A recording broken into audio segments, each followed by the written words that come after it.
Time to go, Mr. Mubarak. That is the cry from the thousands of expat Egyptians living in northern Italy who gathered at the Egyptian consulate to show their anger at Egyptian President Hosni Mubarak. Over 5,000 protesters gathered outside the consulate to call for Mubarak to end his 30-year grip on power.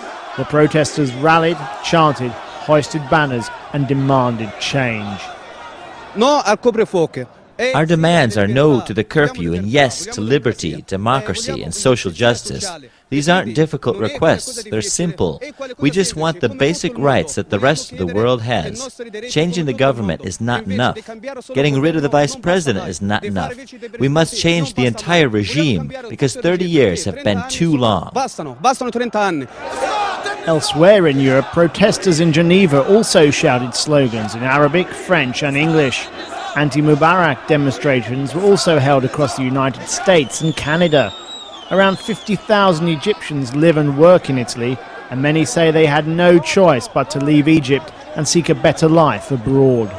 People here in Europe and also in all world, because they didn't have any chance to work in Egypt. If he can help us, why didn't he do it before?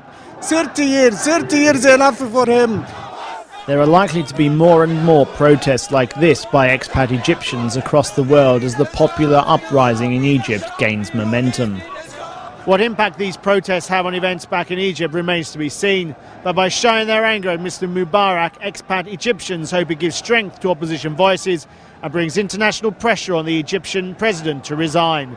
Jeremy Inson, Press TV, Milan.